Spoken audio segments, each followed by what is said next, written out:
Hello दोस्तों, welcome to our platform pathfinder learning web. और दोस्तों, ज्योग्राफिकल थॉट की इस श्रृंखला में हम विभिन्न विद्वानों को पढ़ते हुए आए, उन सब के बारे में हमने जाना। आज हम भूगोल में जो प्रणालियां हैं उनके बारे में पढ़ेंगे। और पहली जो प्रणाली है जिससे हम इस प्रारंभ करते हैं वो कौन सी है? भूगोल में विकसित पैराडाइम प्रणाली। तो ये पैराडाइम प्रणाली क्या होती है और किस तरह से इसका डेवलपमेंट होता है? पैराडाइम प्रणाली यानी चिंतन फलन। और चिंतन फलन का विकास भूगोल में किसके बारे में कहा था? कोहन ने कहा था। ये क्या होता है? जैसे आप समझे किसी भी चीज को कि मुझे बचपन में जैसे आपने खिलौने खेले होंगे, सबने खेले, ठीक है। वो जो कार आती थी बचपन में खिलौने वाली, वो आज के जो छोटे वाले बच्चे हैं उनसे बचपन में वो वाली कार नहीं देखने को मिलती। उसमें कुछ ना कुछ इवोल्यूशन, उसमें कुछ ना कुछ चेंज अपने को देखने को मिलता है, ठीक है। पहले हमारे अगर रिमोट वाली कार थी तो वो 10 मीटर आगे तक हमसे चल सकती थी, तो आज बैठे बैठे ही हम उसे 100 मीटर आगे तक चला सकते हैं। उसमें कैमरा अलग से है, ठीक है। तो उसमें कुछ ना कुछ रिवोल्यूशन होता है, ठीक है। तो वैसे ही क्या होता है पैराडाइम यानी चिंतन फलन, इसका मतलब क्या है? रिवोल्यूशन होना विचारों में, है ना। विचारों में, थॉट में रिवोल्यूशन होना, उसमें चेंज होना। अब एक आपके पास पुराना विचार है, ठीक है। उस पुराने विचार, ये जो प्रोसेस है वो कैसे चलती है? जैसे आपके पास एक पुराना विचार है तो चिंतन फलन ए है आपके पास, है ना। उसमें सामान्य विज्ञान लागू होगा, फिर उसमें गलतियां ढूंढी जाएगी, कमियां ढूंढी जाएगी उसमें, इसमें कौन कौन सी कमियां है। जैसे वो गाड़ी 10 मीटर ही दूर जा सकती है तो ये कमी हो गई, ठीक है। तो ये कमी हो गई, उसकी बैटरी कम चलती है सेल की, ये भी कमी हो गई।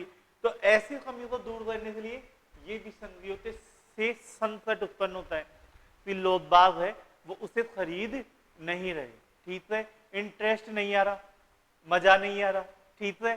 तो अब क्या होगा? ऐसी स्थिति में उसमें एक क्रांतिकारी परिवर्तन आएगा और उस परिवर्तन के बाद दूसरा आपके पास मॉडल तैयार होगा, उसे हम चिंतन फलन भी कहेंगे, ठीक है।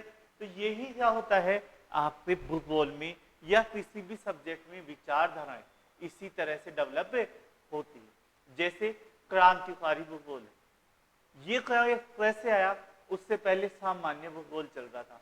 हम भूगोल में सामान्य चीजों के बारे में चर्चा कर रहे थे, हमें एग्जैक्ट चीज से कोई भी मतलब नहीं था। लेकिन जब मात्रात्मक भूगोल आया, जब द्वितीय विश्व युद्ध हुआ, तो ये पता चला यार एग्जैक्ट चीजों के बारे में हमें अगर पता हो तो हम उसका युद्ध में, हम उसका और बहुत सारी चीजों में उपयोग कर सकते हैं कि हवाओं की गति क्या है, वर्षा कब आएगी। तो इन सबका युद्ध में बहुत ज्यादा प्रभाव पड़ता है। जैसे एक बड़ा ही फेमस डायलॉग है मोदी जी का, जब सर्जिकल स्ट्राइक कर रहे थे, ठीक है, एयर स्ट्राइक, तो बादल थे, बादलों से चल जाओ, रडार से पता नहीं चलेगा। अब ये जो भी है अच्छा है या बुरा है, जो भी है, लेकिन मौसम विज्ञान का युद्ध में भी प्रयोग होने लगा। अब युद्ध में मौसम विज्ञान का प्रयोग होने लगा, पहले से होता था लेकिन ज्यादा मात्रा में होने लगा। इसका मतलब क्या है? हमें निश्चितता चाहिए, एग्जैक्ट चीजें चाहिए, पॉइंटों में भी अपने को फर्क नहीं आना चाहिए। तो ऐसी स्थिति में क्या हुआ? मात्रात्मक गणनाओं का, मात्रात्मक चीजों का भूगोल में विकास हुआ। तो चिंतन फलक ए सामान्य से हम चिंतन फलक बी मात्रात्मक में आए ना, उसमें विसंगतियां सामान्य में, वर्षा आएगी आज, अब आज वर्षा की तलाश में बैठे रहे, ठीक है, और आई ना, तो अब उससे क्या हुआ? संकट उत्पन्न हुआ, ठीक है, मेरा पूरा दिन खराब हो गया। जैसे मुझे सामान्य चिंतन ये आया कि वर्षा आएगी आज, ठीक है, अब आज वर्षा आएगी, इस चक्कर में मुझे जयपुर जाना था, कोई पर्सनल काम था, अच्छा खासा प्लान बना हुआ था, लेकिन वर्षा आएगी तेज, इस डर से क्या है मैं जयपुर नहीं गया और वर्षा आई भी नहीं। तो ये विसंगतियां उत्पन्न हुई, इससे संकट आया, ठीक है, विश्वास का संकट आया, उस विचार पर विश्वास नहीं हो रहा मुझे कि वर्षा आएगी या नहीं आएगी। ऐसी स्थिति में इसमें क्रांतिकारी परिवर्तन क्या होता है? हम उसका ये बताना प्रारंभ कर देते हैं कि हाँ 1 बजे इतनी मात्रा में इतनी तेज वर्षा आएगी। और वो आती भी है, तो हमारे पास क्या होता है, दूसरी प्रोसेस चिंतन फलन भी प्रारंभ होता है। और वो कैसे हुआ, गणनाओं के माध्यम से। ठीक है, तो अब गणनाओं के माध्यम से ये तो आ गया, लेकिन जब गणनाएं होने लग गई तो ये गणनाएं भी ज्यादा हो जाती है। आप जानते हो मैथ, जब मैथ में एक्चुअल में हो जाती है, तो जब आर्ट्स वाले विद्यार्थियों को मैथ ही पढ़ाना है तो उसको आर्ट्स में क्यों देना है। ठीक है, तो ये भी एक बड़ी क्या हो गया, अनिश्चितता वाली स्थिति आ गई कि ज्योग्राफी कहां पर है। ठीक है, आर्ट्स में है या साइंस में है। इसमें मैथमेटिकल जो गणनाएं हैं वो ज्यादा होनी चाहिए, या जन सामान्य के बारे में, उसके व्यवहार के बारे में, उनके लाभ के बारे में ज्यादा हमें सोचना चाहिए, तो फिर उसके बाद में व्यवहारिक भूगोल का आगमन होता है। ठीक है, तो इसके जो ये चिंतन फलक क्रांतिकारी भूगोल, जिसे हम मात्रात्मक क्रांति बोलते हैं, वो आई, उसमें भी कमी आई। उसकी कमियां क्या थी, ज्यादा गणितीय गणना करना। ठीक है, हर चीज में ही परफेक्टनेस मांगना, जबकि भूगोल वैसा है, मानव भूगोल क्या होता है, ऐसा सब्जेक्ट है जो आर्ट्स वाला है, जो विचारधाराओं पर केंद्रित है ना, और विचारधारा ना ही तो सही होती है ना ही गलत होती है। ठीक है, सब परिप्रेक्ष्य के आधार पर चलती है, जबकि मैथ में तो क्या है, सही ही होना चाहिए। तो जब ये गलतियां उसमें आने लग गई, ये चीजें इसमें आने लग गई, तब हमारे दूसरा चिंतन फलक विकसित होता है। तो इसी तरह से सभी सब्जेक्ट्स में ये प्रणालियां चलती जाती है और ये चिंतन फलक हमारे डेवलप होता जाता है। तो सबसे पहले इस चिंतन फलन को भूगोल में लाने का जो कार्य है, जो प्रोसेस है, वो कौन से विद्वान ने किया था, कुहन ने किया था। ये बहुत बार पूछा जाता है, किसने किया था, कुहन ने किया। तब 1962 में चिंतन फलन शब्द का, या जिसे पैराडाइम बोलते हैं, उसका प्रयोग किया। The structure of scientific revolution. ठीक है, the structure of scientific revolution, इसके अनुसार पैराडाइम किसी समुदाय में व्याप्त स्वीकार्य विश्वासों, मूल्यों एवं विधियों आदि का समूह या चिंतन फलन है। चिंतन फलन में परिवर्तन होता रहता है, ये स्थायी नहीं होता है। कोहेन के अनुसार चिंतन फलन में जो परिवर्तन होता है वो निम्न रूप में होता है, और ये प्रोसेस भी आ सकती है। चिंतन फलन ए है, फिर उसमें सामान्य चीजें हम देखते हैं, फिर उससे उसमें विसंगतियां आती है, फिर उससे चिंतन फलन ए पर संकट उत्पन्न होता है, उसके बाद में उसमें क्रांतिकारी परिवर्तन आता है और हमारे पास चिंतन फलन 2 आता है। तो ये पूरी प्रोसेस स्टेप बाय स्टेप आप ध्यान में रखना। कौन सा, चिंतन फलन ए, फिर उसमें सामान्य चीजें आएंगी, विसंगतियां आएंगी, संकट आएगा, क्रांतिकारी परिवर्तन होगा, और फिर हमारे पास चिंतन फलन 2 प्राप्त होगा। ठीक है, इस प्रकार नए विज्ञानों का विकास निरंतर ज्ञान के संचय से नहीं वरन क्रांतिकारी चिंतन फलन में परिवर्तन से होता है। यानी हम क्या बोलते हैं, नई चीजें कब आती है, ज्ञान का विस्तार होता है, ज्ञान के विस्तार से नहीं। जब चिंतन फलन में क्या होगा, क्रांतिकारी परिवर्तन होगा, तब ही आपसे नई चीजें आती हैं, नए विज्ञान आते हैं। जैसे खिलौने की जब बात चल रही, तो आपने देखा होगा ना, बचपन में आपके पास रिमोट वाली कार होगी और उसमें रिमोट की जगह वायर होगा, तार लगा होता है उससे जुड़ा हुआ। अब बस वो उतनी सी तार जितनी दूरी जा सकता है, तो उसमें परिवर्तन हुआ ना, क्रांतिकारी परिवर्तन है ना, और उसमें क्या आने लग गया, सेंसर आने लग गया। अभी जैसे पेट्रोल डीजल वाली गाड़ियों से लिथियम बैटरी की ओर जाने, जब तक लिथियम बैटरी मार्केट में क्रांतिकारी रूप से नहीं मिलेगी, सामान्य बैटरी से भी कम रेट पे उपलब्ध नहीं होगी, तब तक आप ये मत सोचना कि जो गाड़ियां हैं, इलेक्ट्रॉनिक गाड़ियां, वो क्या है, सर्व सामान्य के लिए उपलब्ध हो जाएगी। तो लिथियम बैटरी के उपयोग से क्रांतिकारी परिवर्तन आया नहीं आया, आया। ठीक है, तो यही सारी चीजें हैं वो इसमें आती है। नया विज्ञान, नई विकास कब होता है, जब चिंतन फलन में क्रांतिकारी परिवर्तन आता है। पुराने जो विचार है उसमें ओहन के चिंतन फलन अवधारणा इंद्रात्मक अवधारणा कहलाती। फिर आ जाता है क्षेत्रीय विभिन्नता एवं क्षेत्रीय संगठन। 2 कॉन्सेप्ट है, क्षेत्रीय विभिन्नता और क्षेत्रीय संगठन।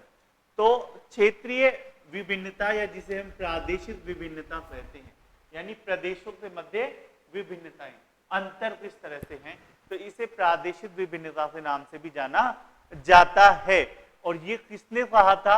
शब्द का प्रयोग हेटनर ने सबसे पहले 1898 में किया था, और कार्ल सावर्डी 1925 की रचनाओं में भी इसके बारे में हमें देखने को मिलता है। किसके बारे में? क्षेत्रीय विभिन्नता या क्षेत्रीय संगठन, क्षेत्रीय विभिन्नताओं के बारे में हमें देखने को मिलता है हेटनर और कार्ल सावर।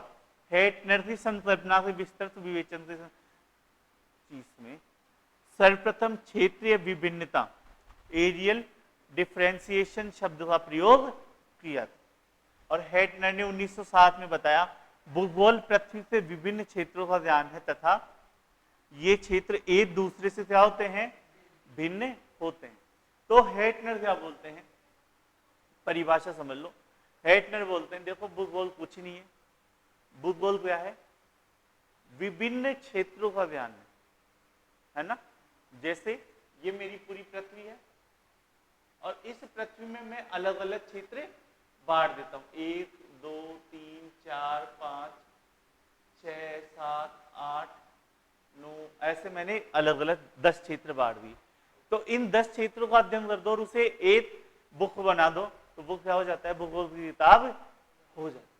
तो पृथ्वी में विभिन्न क्षेत्रों में विभक्त है और उन्हीं विभिन्न क्षेत्रों का अध्ययन भूगोल कहलाता है। ठीक है, तो ये होती है क्षेत्रीय विभिन्नता। इसका मतलब ये सारे क्षेत्र एक दूसरे से अलग है या एक दूसरे से जुड़े हुए हैं? अलग, एक दूसरे से अलग है, और उन अलग अलग क्षेत्रों का अध्ययन क्या होता है? भूगोल कहलाता है। तो भूगोल क्या कहलाता है? पृथ्वी के विभिन्न क्षेत्रों का ज्ञान, तथा ये जो क्षेत्र है वो एक दूसरे से क्या होते हैं? अलग अलग होते हैं।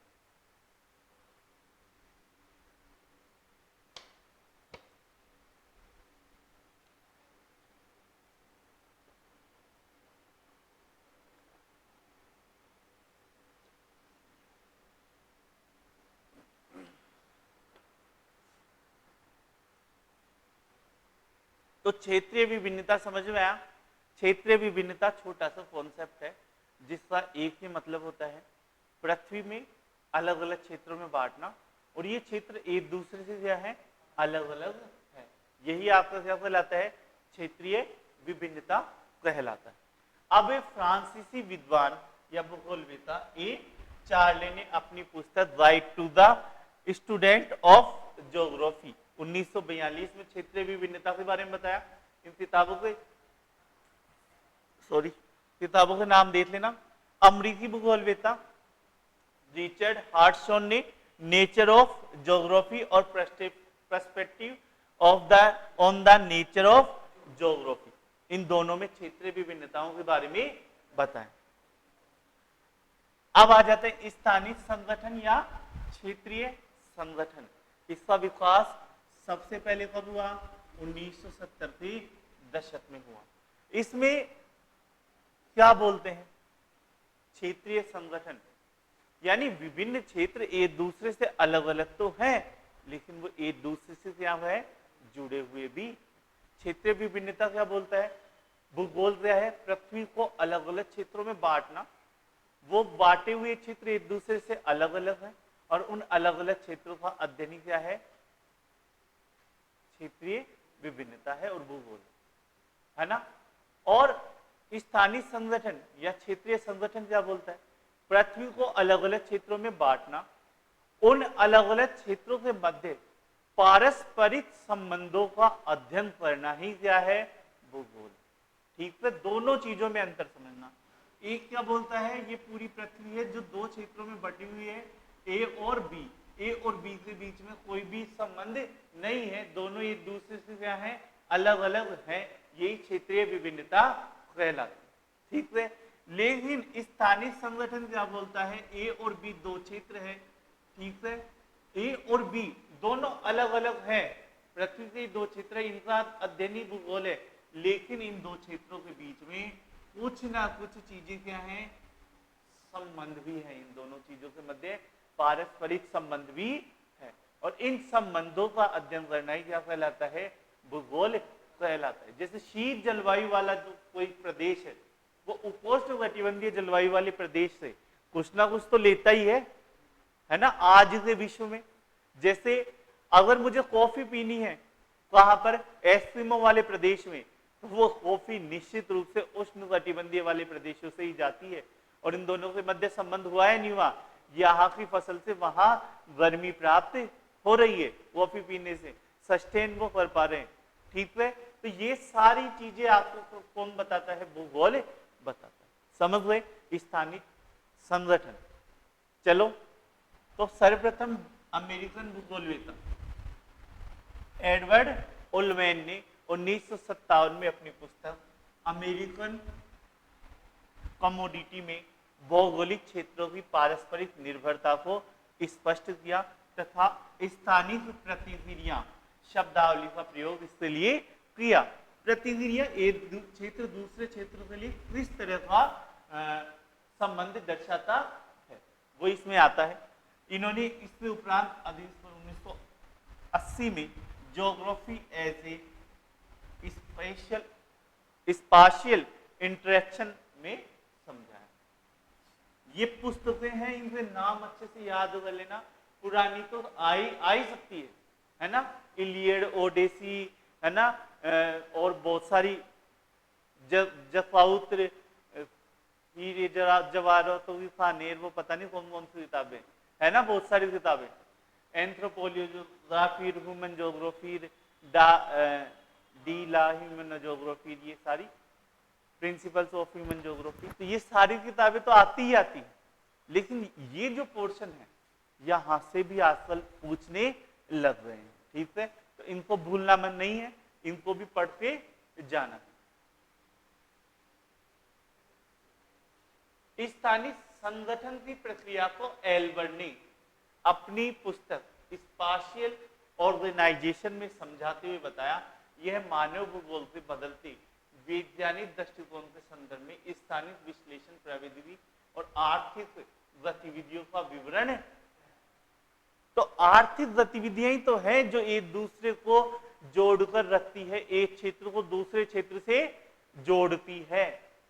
और वो आर्थिक गतिविधियां कैसे चलती है, स्थानिक प्रविधि यानी स्थानिक विधियां, स्थानिक प्रौद्योगिकी किस प्रकार की है।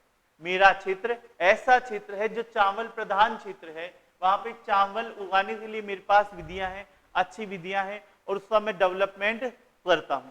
एक ऐसा क्षेत्र है जहां पे चावल बहुत ज्यादा पसंद किया जाता है लेकिन वहां पे उगाया नहीं जाता, तो यहां मेरे पास जो टेक्नोलॉजी है उस टेक्नोलॉजी से मैं चावल उगाऊंगा और उस क्षेत्र में दूंगा। बस यही ज्योग्राफी है।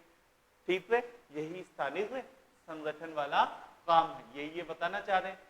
ये मानव भूगोल के बदलते वैज्ञानिक दृष्टिकोण के संदर्भ में स्थानिक विश्लेषण की प्रविधि तथा आर्थिक गतिविधियों का विवरण है।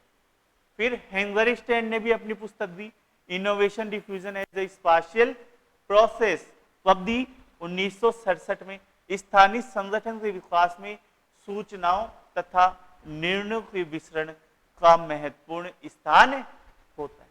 सूचना और निर्णय, किस तरह से निर्णय आपका बदलते हैं, प्रभावित होते हैं, इनका बहुत ज्यादा प्रभाव किसमें पड़ता है, स्थानीय संगठन के डेवलपमेंट में पड़ता है।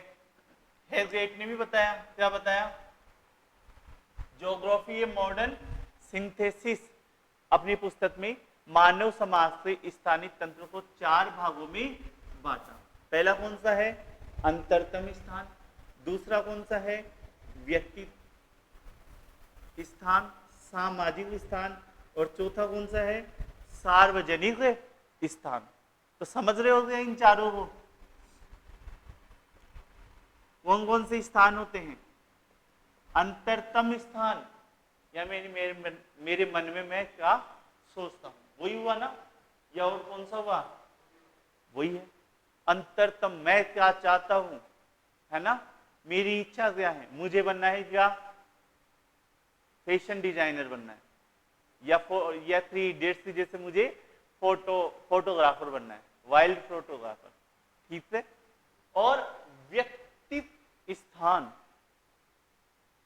मैं चाहता तो हूं क्या, वाइल्ड फोटोग्राफर बनना, लेकिन मेरे आसपास का जो माहौल है, उस माहौल में ये जो व्यक्ति है वो व्यक्ति सस्टेन नहीं कर पाएगा। तो मुझे बनना क्या चाहिए, है ना, ये कौन डिसाइड होगा, सामाजिक स्थान, यानी मेरे घर वाले डिसाइड करेंगे, है ना। पापा की इच्छा क्या है, डॉक्टर बनना, इंजीनियर बनना, उसमें इंजीनियर बनते हैं ना, तो इंजीनियर बनना, तो मैं कहां पे चला जाता हूं, इंजीनियर। सार्वजनिक क्षेत्र में फिर उसका अलग ही रूप अपने को देखने को मिलता है। तो सार्वजनिक क्षेत्र में फिर मैं अच्छा इंजीनियर बन पाऊंगा या नहीं बन पाऊंगा, नहीं बन पाऊंगा, ठीक है।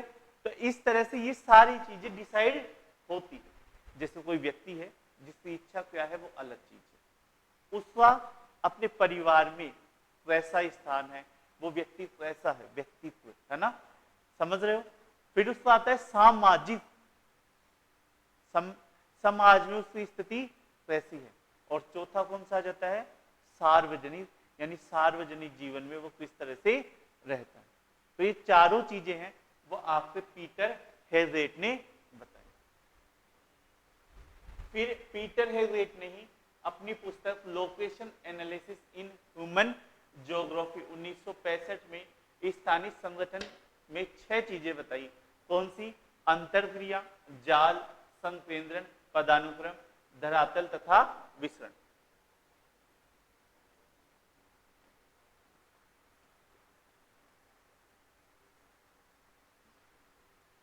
तो ये 6 चीजें हैं वो बताई हुई है पहले से, है ना। तो चलिए, अंतरक्रिया, एक दूसरे से अंतरक्रिया कैसे करेंगे, है ना। जैसे दो चीजें हैं, दो चीजें एक दूसरे से अंतरक्रिया किस तरह से करती हैं। फिर ये अंतरक्रिया करते हुए एक से ज्यादा चीजें होती है तो वो जाल का निर्माण कर लेती है। इस जाल के संकेंद्र में कौन सी चीज है, महत्वपूर्ण चीज कौन सी है। जैसे रोड है वो चारों तरफ ये, लेकिन महत्वपूर्ण रोड कौन सी है, जो दिल्ली की तरफ जा रही है या बड़े सिटी की ओर जा रही है, वरना रोड का जाल तो हर जगह है। पदानुक्रम, पहले नंबर पे कौन सा है, दूसरे नंबर पे कौन सा है और तीसरे नंबर पे कौन सा आएगा, धरातल वैसा है ना, यानी उसमें आधार क्या है, ठीक है। और चौथा विसरण, यानी किस दिशा में ज्यादा प्रवाह है आपको देखने को मिल रहा है, इस दिशा में ज्यादा या इस दिशा में, कौन सी दिशा में।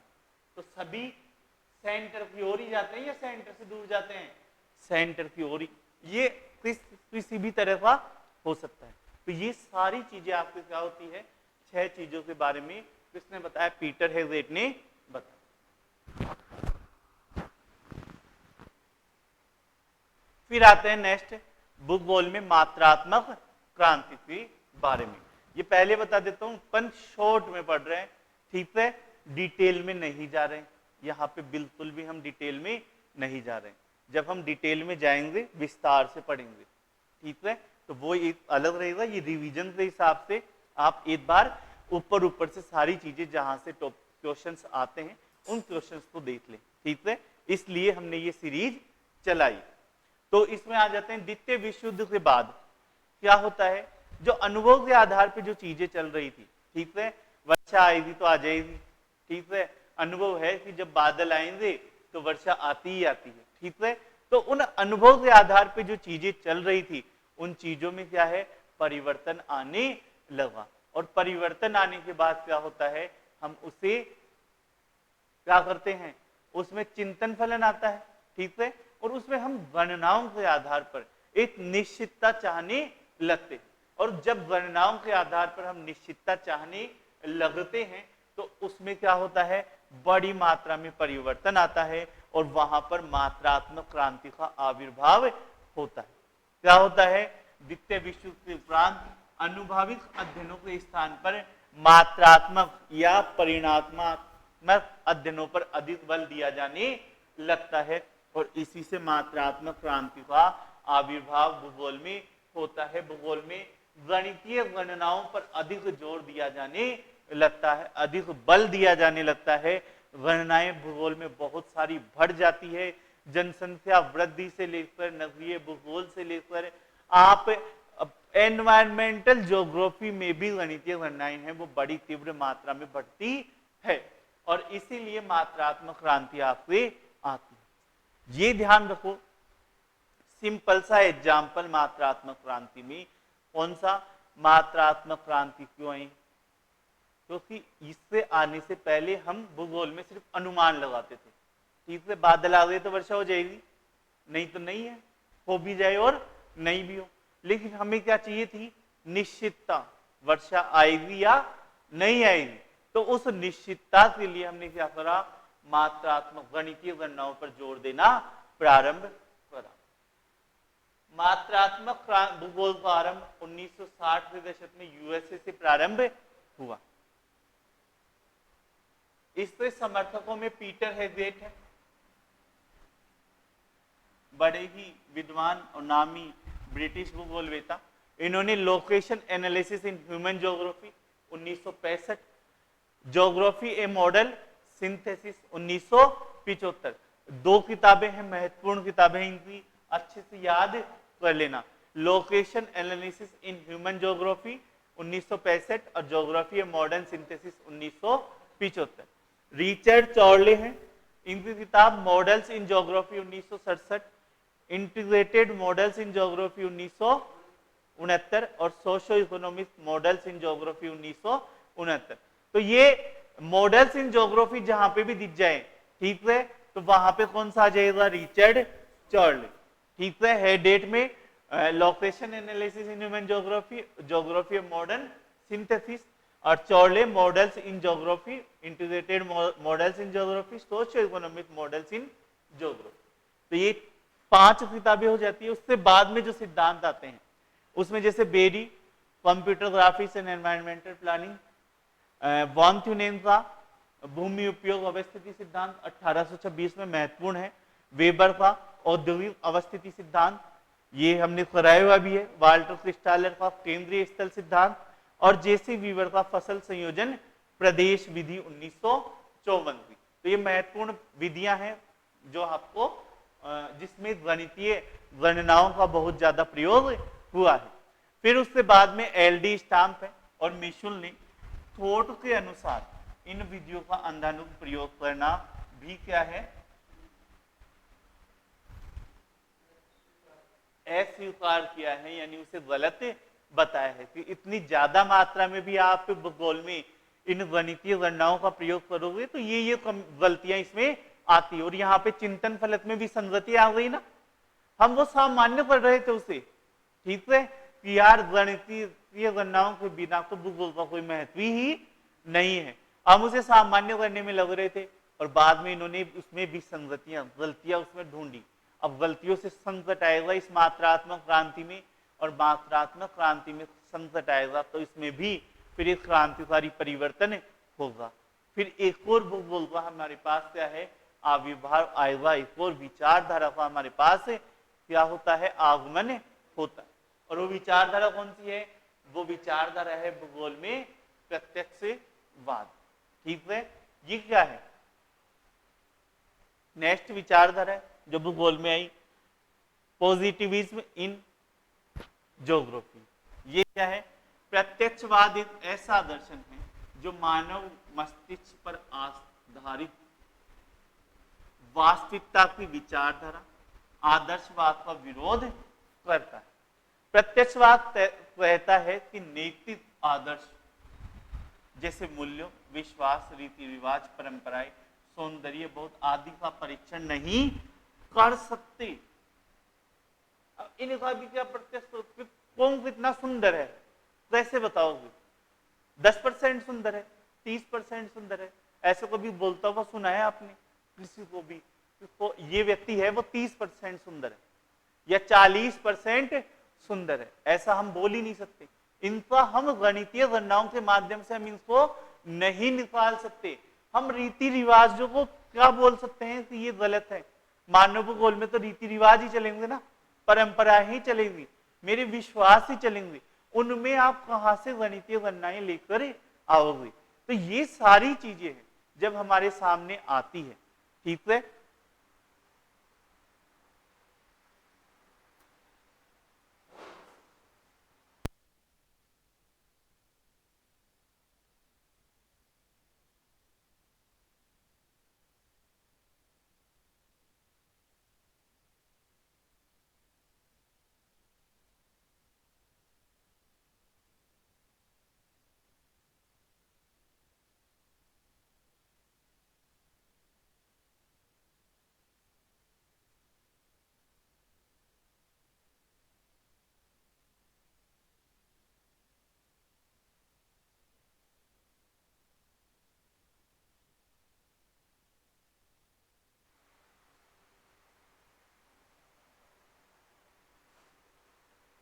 सॉरी दोस्तों।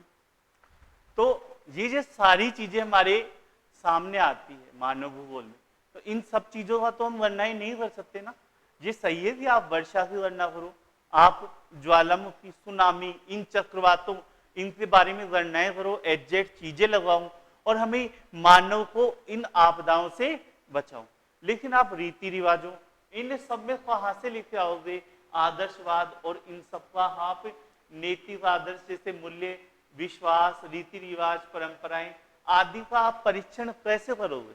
नहीं कर पाएंगे। ठीक है, तब क्या बोलते हैं कि प्रत्यक्षवादी विज्ञान की एकता में विश्वास रखते हैं।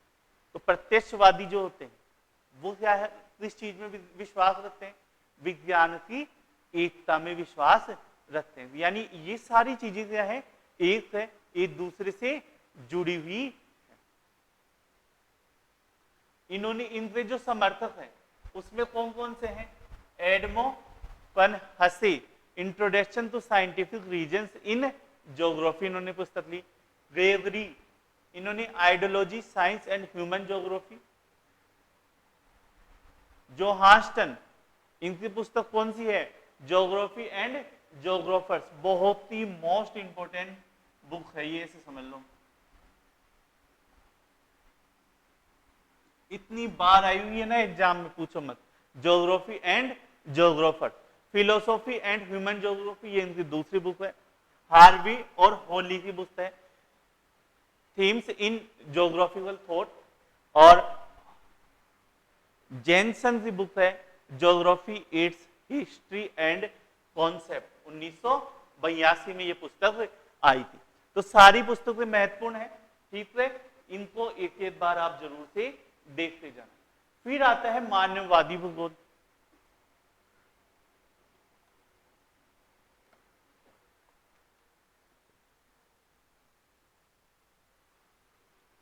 तो मानववादी भूगोल कब आता है?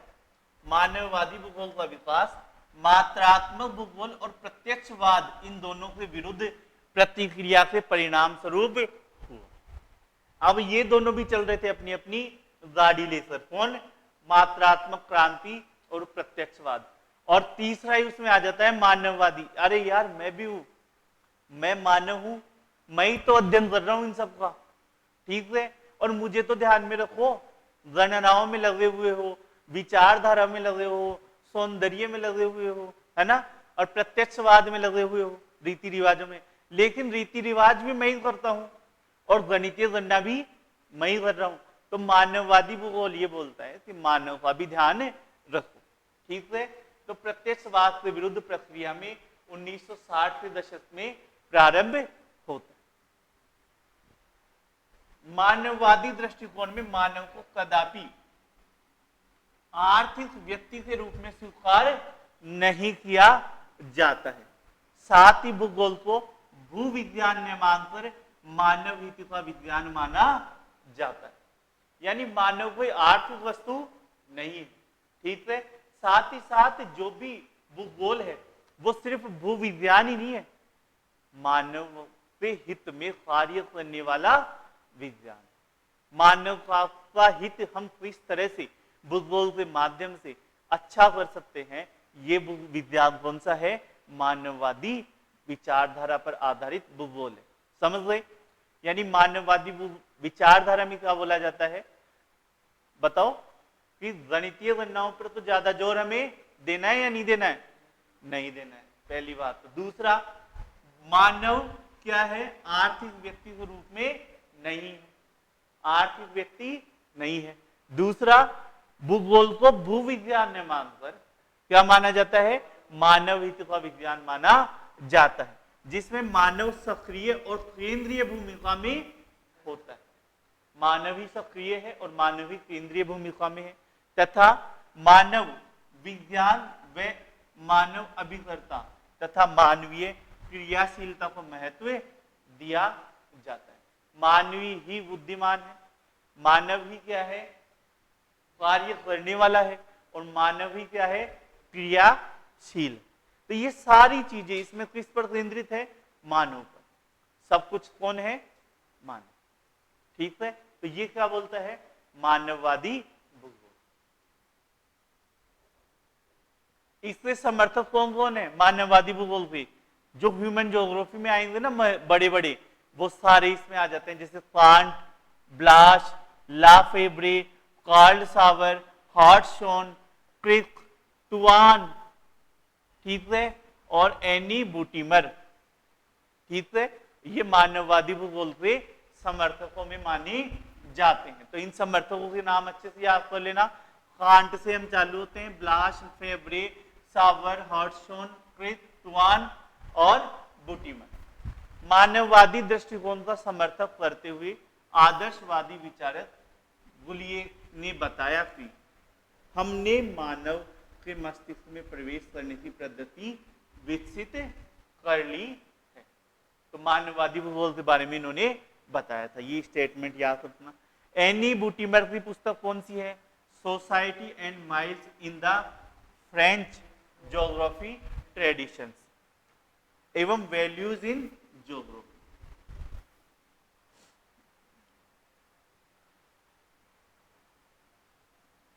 मानववादी भूगोल का वास्तविक प्रतिपादक से माना जाता है, टुआन को माना जाता है, और उसने अपने प्रकाशन geography phenomenology and it's study of human nature से मानव भूगोल का प्रतिपादक इन्होंने माना जाता है, जिसमें इन्होंने कौन सी स्पेस एंड प्लेस, है ना, क्षेत्र और स्थान, क्षेत्र और स्थान की विचारधारा इन्होंने दी थी।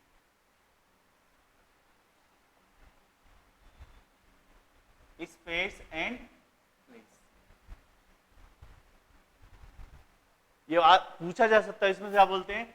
भूगोल मानवीय दर्पण, जो मानव अस्तित्व और जीवन के सार को स्पष्ट करता, ठीक है। सब चीजें किस पर निर्भर है? मानव पर ही निर्भर है, मानव ओरिएंटेड। फिर आ जाता है क्रांतिकारी भूगोल। इसमें क्या बोलते हैं? भूगोल में मार्क्सवादी विचारधारा पर इसमें ज्यादा जोर दिया जाता है। क्रांतिकारी भूगोल, भूगोल में मात्रात्मक क्रांति के विरोधाभास स्वरूप विकसित हुआ था। किससे स्वरूप विकसित हुआ था?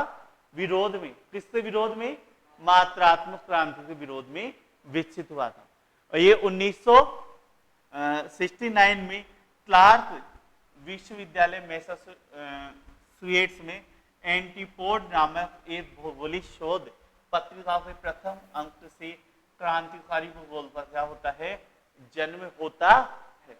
तो क्रांतिकारी भूगोल मार्क्सवादी भूगोल के नाम से भी हम इसे बोल सकते हैं। भूगोल में मार्क्सवादी विचारधारा के रूप में भी इसे हम जानते हैं। ये मात्रात्मक क्रांति के विरोध में विकसित हुआ था, ठीक है। और एंटीपोड नामक ये जो पत्रिका है उससे ये प्रारंभ होता है। इसके समर्थक में कौन से हैं? बुंगी, हार्वे और रिचर्ड पीट। बुंगी, हार्वे और रिचर्ड पीट इससे प्रमुख समर्थकों में माने जाते हैं। हार्वे की एक्सप्लेनेशन इन ज्योग्राफी, बुंगी की थ्योरेटिकल ज्योग्राफी।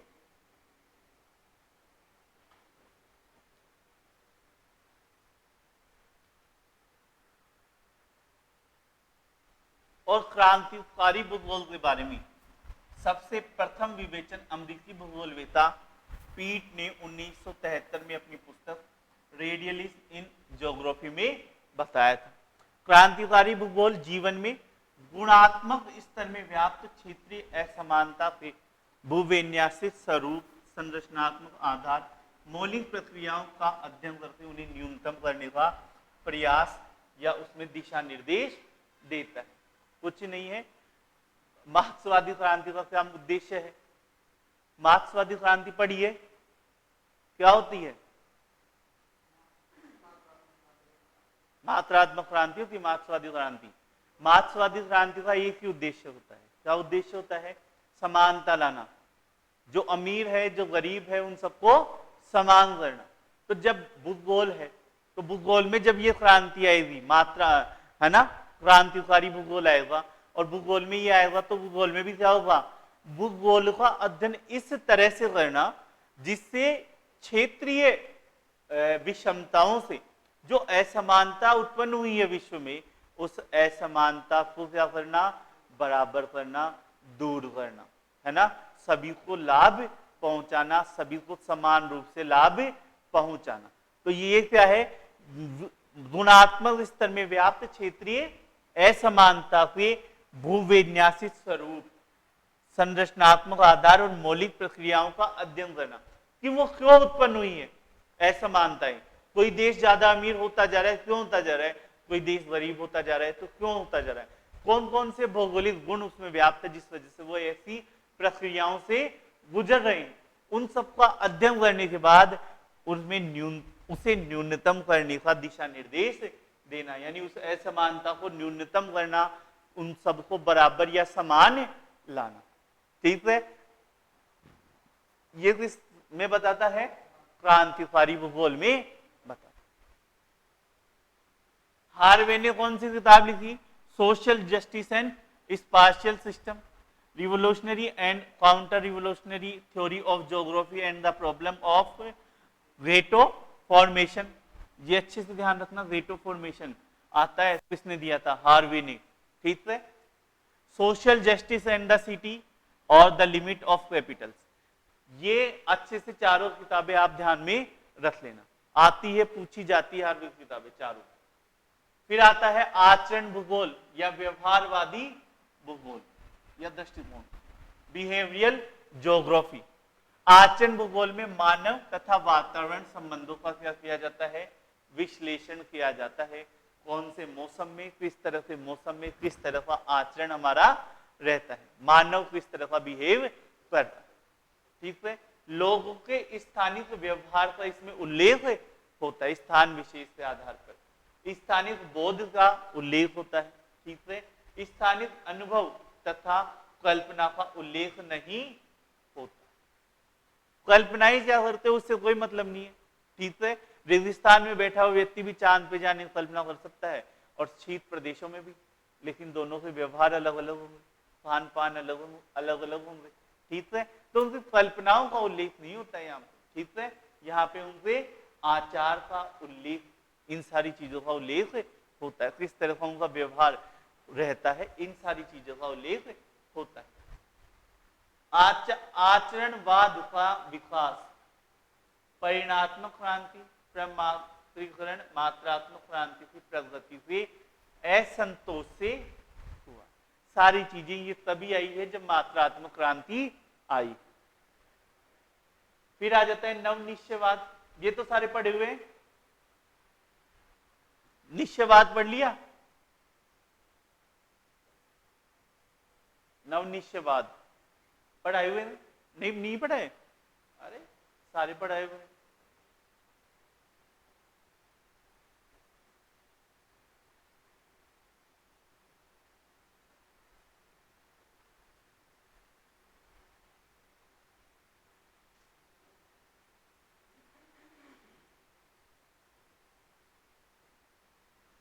चलो, नवनिश्चयवाद क्या होता है ये देख लेते हैं अपन, और फिर नेक्स्ट क्लास में जानेंगे, या फिर ऐसा करते हैं तीनों चारों को एक साथ ही जान लेते हैं नेक्स्ट क्लास। चलिए दोस्तों, मिलते हैं नेक्स्ट क्लास में। और इस जो भी अपनी सीरीज चली थॉट वाली, उसके पीडीएफ नोट्स आपको हमारी ऐप पे मिल जाएंगे, और ऐप का लिंक कहाँ पर है, नीचे डिस्क्रिप्शन में दिया हुआ है। धन्यवाद दोस्तों।